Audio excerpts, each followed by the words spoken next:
Hello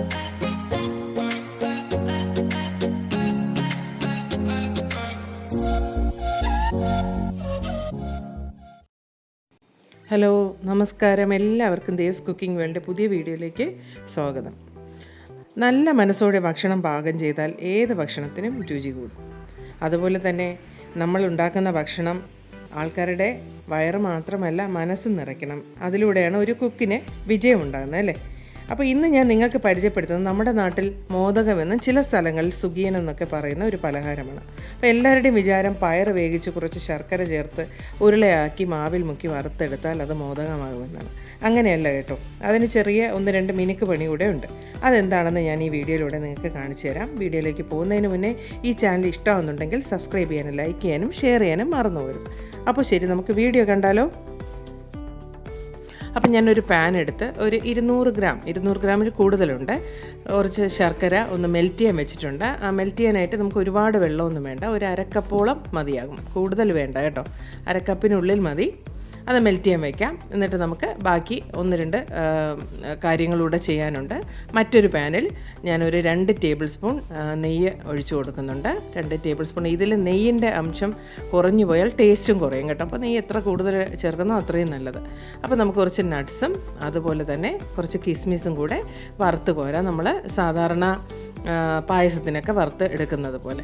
അപ്പോൾ ഇത് എല്ലാവരും ചേർക്കണമെന്നില്ല, പക്ഷേ ഇത് ഞാൻ ചേർക്കാറുണ്ട് കേട്ടോ. ഇതെൻ്റെ അമ്മയുടെ റെസിപ്പിയാണ്, അമ്മ ചെയ്യുന്ന അതേപോലെ ഞാൻ ചെയ്തിട്ടുണ്ട്. അപ്പോൾ ഇങ്ങനെയാണ് ആദ്യത്തെ സ്റ്റെപ്പ്. അപ്പോൾ ഇത് വറുത്ത് കോരിയിട്ട് നമുക്ക് അടുത്ത് ചെയ്യാം. ഞാൻ വീണ്ടും കുറച്ച് ഒരു ടീസ്പൂൺ നെയ്യും കൂടെ ഇട്ട് കൊടുത്തു. എന്നിട്ട് ഒരു അരക്കപ്പ് തേങ്ങ ചിരകിയത് ചേർത്ത് കൊടുത്തു. ആ തേങ്ങയുടെ ഈർപ്പം പോകുന്നത് വരെ നമുക്ക് ചെറുതായിട്ടൊന്ന് മീഡിയം ഫ്ലെയിമിൽ വെച്ചൊന്ന് വറുത്തെടുക്കണം.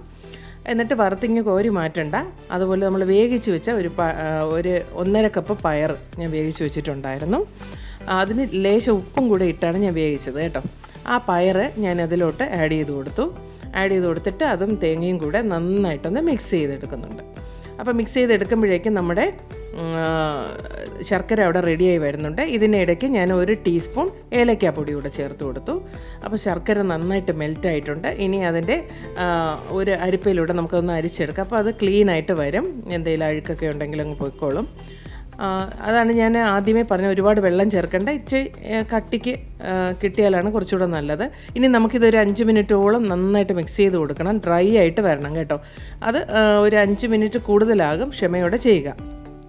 അപ്പോൾ നമ്മുടെ ഫില്ലിങ് ഇവിടെ റെഡി ആയിട്ടുണ്ട്. ഇത് ഉടനെ എടുക്കണ്ട കേട്ടോ.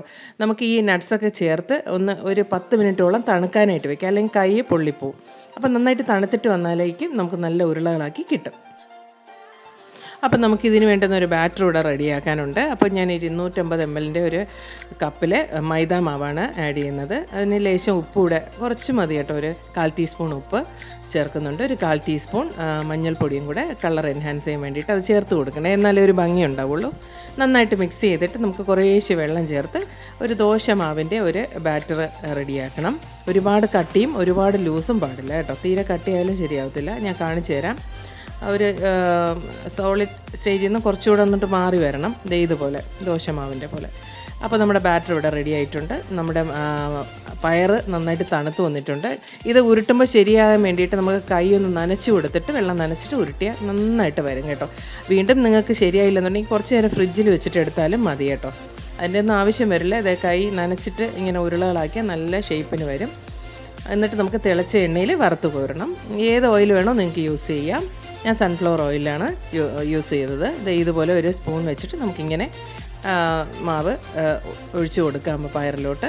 എന്നിട്ട് നമുക്ക് ചൂടായ എണ്ണയിൽ വറുത്ത് കോരണം. നല്ല ഹോട്ട് ഓയിലായിരിക്കണം, ഒരുപാട് സമയമൊന്നും ഫ്രൈ ആവണ്ട കേട്ടോ. ഇത് 1 മിനിറ്റൊക്കെ കഴിയുമ്പോഴേക്കും കുക്കായിക്കോളും, കാരണം ഓൾറെഡി ആ ഫില്ലിങ് കുക്ക്ഡ് ആണല്ലോ.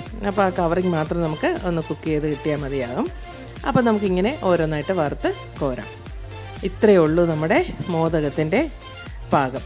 റെഡി ആയിട്ടുണ്ട്. അപ്പോൾ ഇത് ഒട്ടിപ്പിടിച്ചിരുന്നാലും കുറച്ച് കഴിയുമ്പോഴത്തേക്ക് അതങ്ങ് വിട്ടു പോരും കേട്ടോ. അത് ഒന്നൊന്നായിട്ട് വന്നോളും. നമുക്ക് ഓരോന്നായിട്ട് എടുത്ത് മാറ്റാം. അപ്പം ഞാനൊരു 3 ബാച്ചായിട്ടാണിത് വറുത്ത് കോരിയത്. അടുത്ത ബാച്ചും കൂടെ ഇട്ട് കൊടുക്കാം. വലിയ ചീനച്ചട്ടിയാണെങ്കിൽ നിങ്ങൾക്ക് ഒറ്റ ട്രിപ്പിലും ചെയ്യാം കേട്ടോ. അപ്പോൾ ഇത് റെഡിയായി വരുന്നുണ്ട്. അങ്ങനെ നമ്മുടെ മോദകം ഇവിടെ അടിപൊളിയായി തയ്യാറായിട്ടുണ്ട്. അപ്പോൾ ഇതുപോലുള്ള റെസിപ്പി തയ്യാറാക്കുമ്പോൾ എനിക്കൊരു കാര്യം നിങ്ങളുടെ അടുത്ത് പറയാതെ വയ്യ.